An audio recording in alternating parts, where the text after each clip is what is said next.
Welcome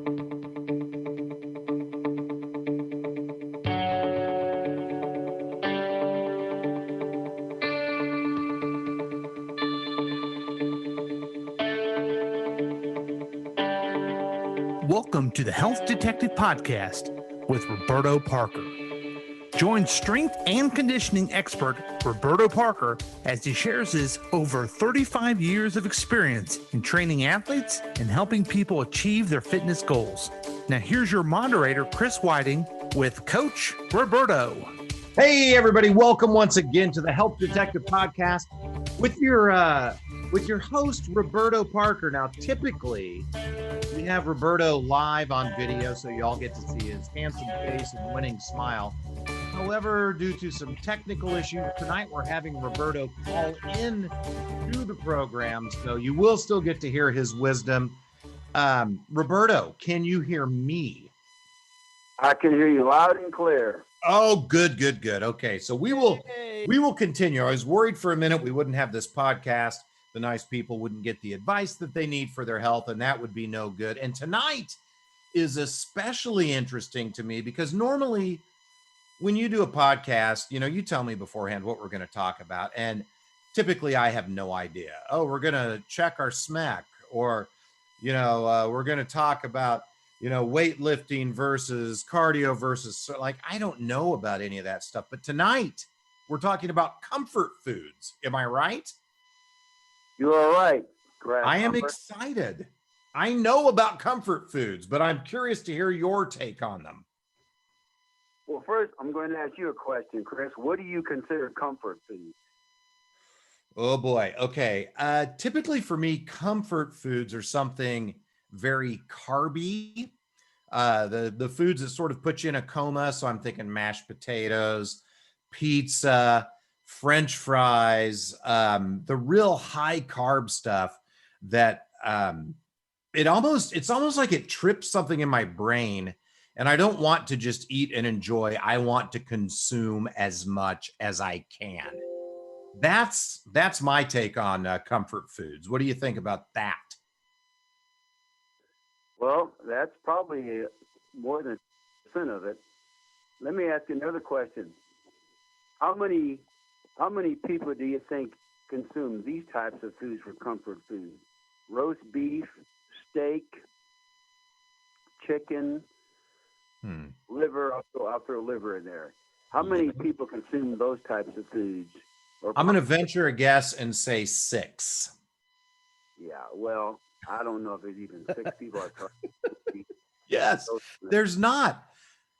No. Now, maybe it would be steak with a twice-baked potato and, some mushrooms and a little Beaujolais sauce, or maybe, roast beef with potatoes and carrots on the side, but just like a hunk of liver. Yeah, I don't think anyone, maybe. Well, and you are right. Okay. Comfort foods are anything that pretty much puts you in a mood of, I'm feeling great about what I'm eating, even though I'm not really hungry. I'm eating it anyway because it tastes really good. It's giving me this endorphin rush. There you go. You get that kick for a little bit from it. Right. Unfortunately, that endorphin rush is not the ultimate of what you want. It's not good for your long-term health, obviously. Now, I think, everybody has probably a little bit of a weakness for certain types of foods. And here, look, food manufacturers are not stupid. They know that there are certain things that they can add to foods that makes them more appetizing, that makes them more addictive. Ooh, is sugar? The number one thing is sugar. Ooh, I got it. Sugar. Sugar and salt. Sugar is probably way ahead of salt, but comfort foods.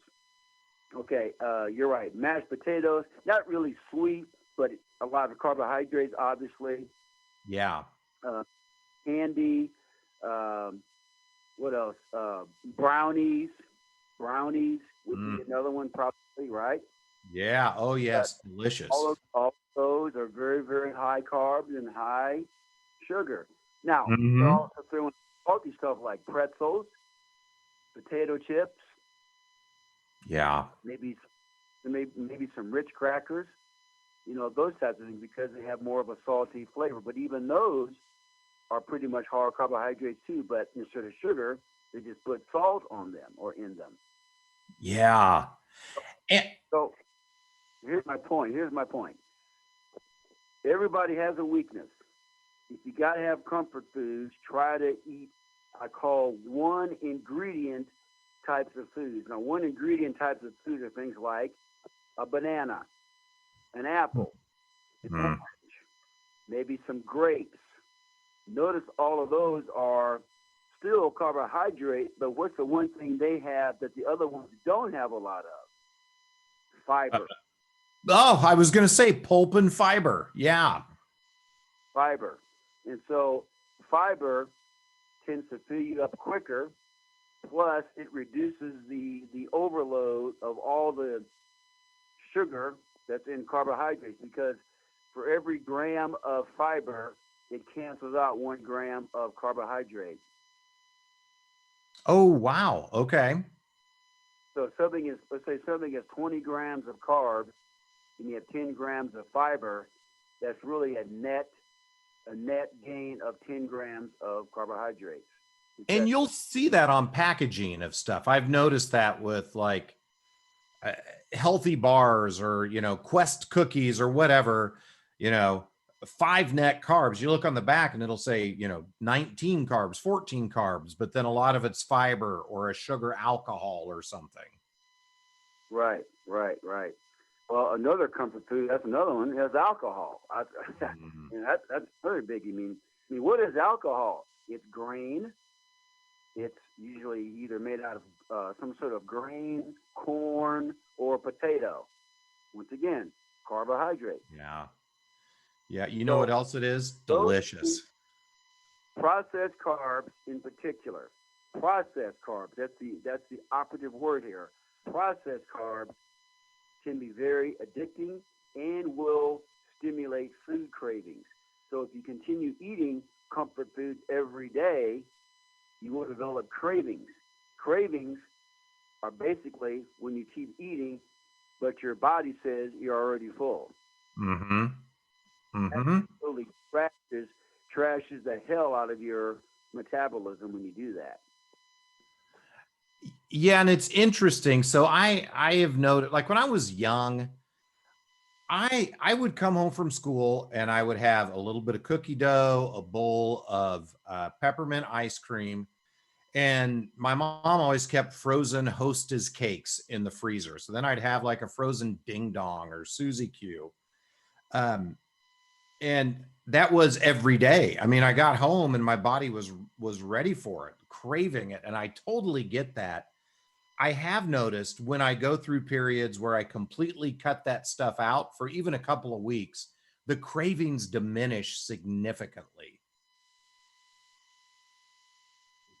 Well, yeah, because endorphins play tricks on your brain because they stimulate serotonin in your brain, which is a neurotransmitter. And so if you keep eating that kind of stuff, you can trick yourself into thinking, I feel really good, but when you go to the doctor, you get your lab report, I'm not so good. So right. So there's a difference between obviously psychological and physiological. So psychologically, you might be feeling great eating comfort foods, but physiologically, it's not so great. Yeah. So do you subscribe to, moderation, have your comfort foods every once in a while, or do you subscribe to just cutting them out of your diet altogether? I don't really like telling people to cut stuff out completely because I know most people aren't going to do that. I mean, that's just the reality of how human beings are. But I will say this. If you're going to have comfort foods, if you got to have something sweet in particular, something that's more whole food, that's a one ingredient type of food, bananas, grapes, oranges, apples, those types of things. If you want something that's more saltier, maybe snack on something like olives, You can, like olives, like green olives or black olives. Oh yeah, Uh, great in martinis, by the way. yeah, yeah. Well, I don't know about all that, but Yeah. olives are good. So, another thing you can do to reduce food cravings, which you typically come from eating comfort foods, is taking in more protein in your diet, because protein is a good satiety type of nutrient, meaning that it will help to stem your appetite. It gives you a feeling of fullness and reduces food cravings. And won't healthy fats do that as well? Healthy fats are also good, but protein is the best. But healthy fats are good too because fats fill you up. Yeah. And there's what you want to, here's the ultimate. We've talked about this before. You probably don't remember it. You want to be metabolically efficient. Some people are very good at digesting carbs. Some people are very good at digesting fats and proteins. What you want to be able to digest all of the above. Okay, that's when you become metabolically efficient. And you're not going to do that if you keep consuming a lot of processed, multi-layered, multi-chemical, multi-ingredient type of foods. Now, multi-ingredient type of foods are foods that are usually processed. How many ingredients are in roast beef? One ingredient. It's called beef. How many Oh, ingredients are in yeah. chicken? How many ingredients are in an egg? It's an egg. Right. You go to One. the store, if you buy a carton of scrambled eggs that's already in one of those milk containers, look on the label and look at the ingredients. It probably has about 10 different ingredients in there because they add stuff to it to preserve it. Right. Right. So with those preservatives and some of those additives to give it more flavor, it becomes addictive and it becomes like comfort foods. Oh man. Yeah. Yeah. And if you look at something, Food manufacturers, they know what they're doing. They're smart because they know if they can get you addicted, you're going to buy their products for the rest of your life. you're making them sound like tobacco companies. That's exactly right. And that's exactly what they do. Absolutely. Wow. Here's another thing. 1974, I was a freshman playing college football at South Dakota State. Mm-hmm. It's about the time that Gatorade came out. Now, Gatorade is called Gatorade because it was made at the University of Florida, which is the Florida Gators, right? Right. Correct. All right. So I don't know who the guy was that invented Gatorade, but the original recipe for Gatorade you would not have liked. It was potassium, it was sodium, and it was lemon juice. That was it pretty much. And Ugh. you drink it during practice, because we had 2-a-day practices in the middle of late July and early August, and it was hotter than piss. So we drank Gatorade at halfway through our practices. But it tastes like crap because it tastes like you're drinking sulfur. Now that was the original Gatorade. Wow. I've never met anyone that had the original Gatorade. That's cool. The original Gatorade. Now you fast forward about 50, 60 years, 50, Okay. 40 years. Gatorade now was purchased by either Coca-Cola or Pepsi. I think it was Pepsi. Guess what they did to the product Gatorade? Did they put sugar in it? Absolutely. They added more ingredients. They commercialized it and made it more of a recreational type of drink. The original Gatorade was intended to be a recuperative type of drink for athletes to drink during and post competitions. That's what it was for, to replace minerals. That was the original intention of Gatorade. Now, Gatorade is used mainly as just basically glorified soda pop. That's what it is, because they market it now towards the teenage market. Oh, yeah. So, yeah, you see LeBron James on TV drinking Gatorade, or maybe even Aaron Rodgers or Patrick Mahomes or whomever. But I guarantee you, those guys are not drinking Gatorade during practice. Huh. Now, if somebody paid me $5 million, hell, Hell, I might drink Gatorade in a commercial. I'd probably do it too. But I guarantee you, those guys are not drinking Gatorade during practice as a recuperative drink. Yeah. Yeah. Okay. Gatorade now is more of a recreational type of drink that's more of a pseudo soda pop. That's what Yeah, it's Kool-Aid now. Yeah. They market it more towards kids who drink it like water. Mm-hmm. Thinking that, okay, I'm drinking Gatorade, I'm getting all my minerals, well, you're also getting a lot of sugar, and it's also very addictive because it's now a comfort food. Ah. So let me ask you this. What are your comfort foods? Because I know you're more diligent than anyone I've met in my life to a healthy lifestyle. Once in a while, I'll make some pancakes, I guess, I'll put bananas on them and apple wedges and that kind of thing, and blueberries. And I'll use real butter and real maple syrup. I'll make some pancakes or waffles occasionally. That might be my comfort or my weakness occasionally if I'm going to cheat or something like that. But I pretty much eat whole foods. Everything that I do, man. I eat a lot of meat. I eat avocados. I eat blackberries. I eat blueberries. That's really my dessert. I'll have some sweet potatoes. I'll have white potatoes occasionally. And that's really about it, man. I mean, I try to mainly consume whole foods. And getting back to what I was talking about, being metabolically efficient, the reason so many people have food cravings and they can't go a long time without eating is because they're very carbohydrate dominant. Mm-hmm. Meaning that their insulin levels are so out of balance along with their glucose blood sugar levels. Because if they go a long time without eating, they feel like they're going to crash and burn. That's because they're not fat dominant. Fat dominant means, an analogy that I always like to use is this. If you want to start a fire and you use small kindling wood, you can start the fire real quick, but what's going to happen? It's going to go off real quick, right? Right. Not going to burn a long time. That's the analogy to consuming carbohydrates. Now, if you want that fire to burn a long time, you get a nice, big, fat, thick piece of almond wood or cedar wood or something like that. That's going to make that fire burn a lot longer. Makes sense. That's the equivalent to consuming more fats and proteins. Gotcha. Now, the kindling wood is easier to start, get going faster, and it's more convenient. That's your comfort food. Now, the other stuff is not as convenient to start. It's hard to get it started. Yeah. That's your whole food, you see. It takes longer to adapt to that type. You can get so addicted to comfort foods, you can get addicted very, very easily. And it's hard to wean yourself off of them. That's the issue.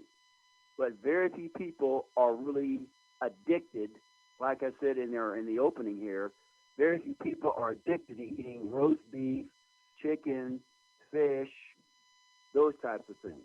Mm-hmm. Very few people. I don't know of anybody who would say, well, for my comfort food, I'm going to have some steak tonight. Well, again, I would say that most people, if they do that, it's about the sides that go with it. But just to have a big old piece of steak. You're right. Like you said, sliced baked potato or something like that. Yeah, those do that. In fact, in most cases, you go out to a restaurant to eat with somebody, hell, they'll eat the side dish more than they will the main entree. Sure. Yeah. I'll tell you, like few years ago, I did a month-long diet called the Whole 30. It's like, I don't know if you'd call it a diet. It's an eating experiment. It's online, Whole 30, but you only eat whole foods for those 30 days. And about 2 weeks in, we bought some strawberries from the store, washed them off, and I took a bite, and I have never had a strawberry taste so delicious. It was an experience. It was like an orgasm in my mouth. Wait, I don't know let's cut that. I don't know if I want to go there, Chris. But. Yeah, let's not go there. It was absolutely amazing. And I think it's because I'm assuming I had gotten all this other stuff through my system, and now I was really tasting that whole food. Whereas before I hadn't tasted it because it had been masked by all of the processed foods and the high sugar foods that I was used to. And so here's the thing.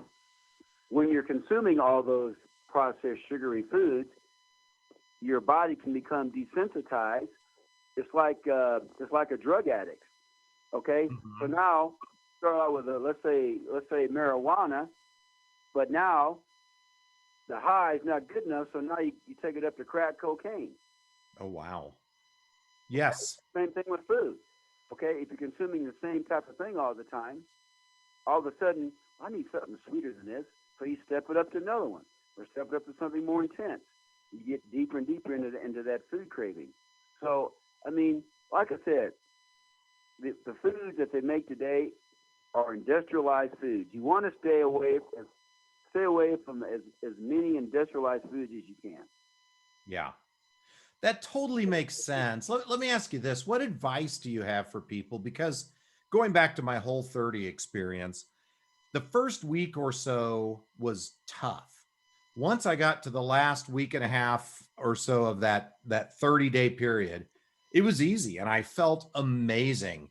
But what can people do when they're transitioning off of these bad foods to make it a little more tolerable for them to get through that? Well, like I said, you're going to have to try to gradually increase your protein intake. For example, this is ideal. I've done a lot of homework on protein for the past few months here.